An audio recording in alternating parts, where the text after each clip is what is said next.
It was about halfway up the street as the bus on the same street as the bus station.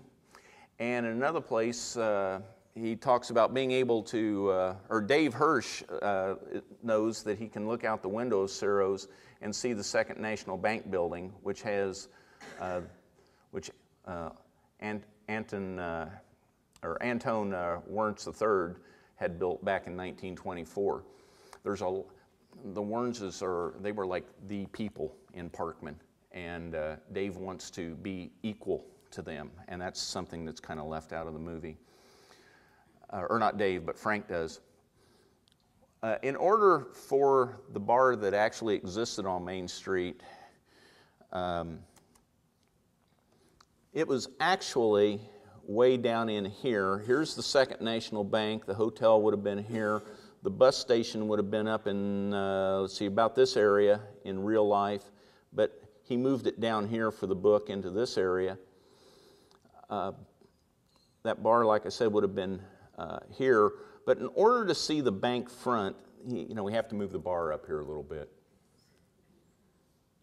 So, there's some things there. There was a place down here called the Delmonico, wasn't it? Yeah, was the name of it. So it has to move it from where the Delmonico was. You could look out and you could see the side of the bank, but you really couldn't see the front. So now there's another reason why I kind of wanted to move the bar up the street, and we'll get to that in a few moments. He also refers to another bar called the Athletic Club. It's a pool room, actually, and Bama and Dave are going to meet there a little later. And it used to be a bank in the novel called the Prairie Farmers and Growers Bank. There used to be a bank in Robinson called the Prairie Farmers and Producers Bank, I believe. And it was located here. So we've got this vacant place. We've got Ciro's down here somewhere. We have another bar they refer to called the Foyer. Now we're getting ready to play on words again. This is where Frank went to hire people for his taxi stand and things like that. And the Foyer was, like I said, another bar in the town. Well, welcome to the lobby. It's no longer the lobby. It's now a small gift shop on the west side of the Robinson Square. But this in my younger days was a happening place, and it was also another pool room, and in my opinion probably had the finest snooker tables in downstate Illinois. But I, of course, never played that game. My mom's here, remember? Anyway, no discussion about this book would be complete without something about Smitty's. Everything in the novel that happens seems to happen in Smitty's.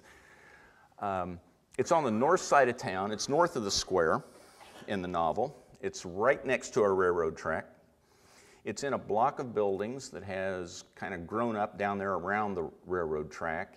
It's about a half a mile in the book from downtown. There's a grocery store, a barber shop, and a restaurant there.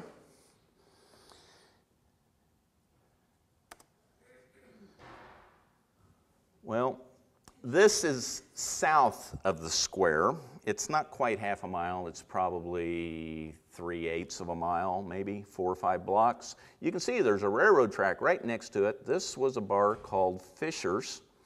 This is a barber shop to this day. This used to be, I believe, the grocery store, and the restaurant was right here. He also talks about there being 2 lumber yards and 2 gas stations in that neighborhood. Right here is what used to be Fisher's, the railroad track, and oh wow, imagine that, a lumber yard. Or what used to be a lumber and coal company. This is kind of a minor little thing, but there's one place on page 49 where Frank Hirsch had lunch with George Walters that day. George owned the men's apparel next door to the jewelry store. Well, if we take that Weber's store, move it straight across the square to the east side of the square like it's described in the book, it would fall right about here, and this used to be the Hub men's clothing store.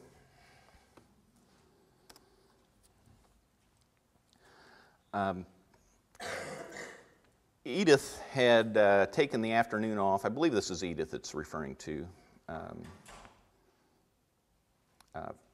Frank's bookkeeper secretary.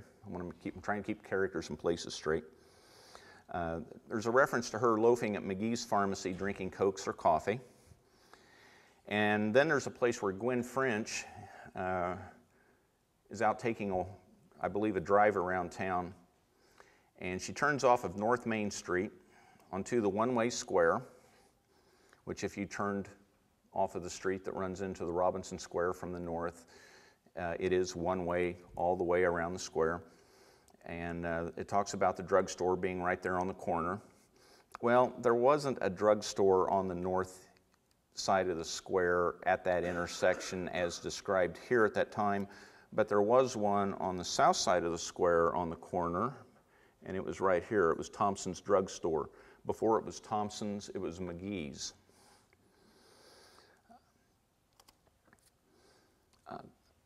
As I mentioned earlier, Frank in this novel is really determined that someday he is going to own a block of buildings with his name on it. There is going to be a Hirsch block in Parkman.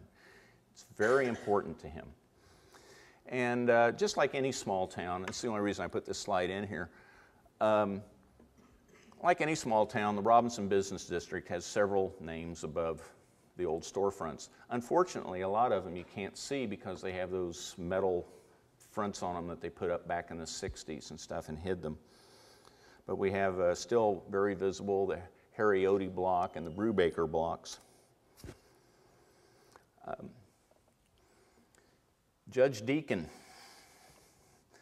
he plays a bit of a role in the book and describes his office being over the Kroger store.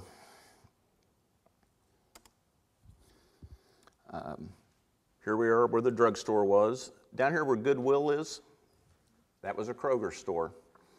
Above it were Jones's father's dentist office, I believe, was right there, and Charlie's law office was there.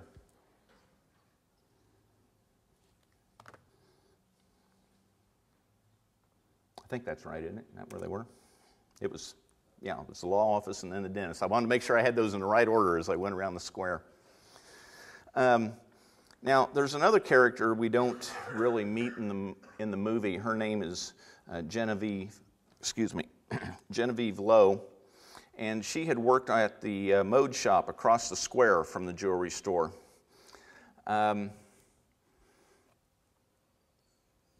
Mode shop. Another little play on words. What's a mode? Well, there used to be a shop right here where this white storefront is with the red letters on it. That used to be the New Line shop.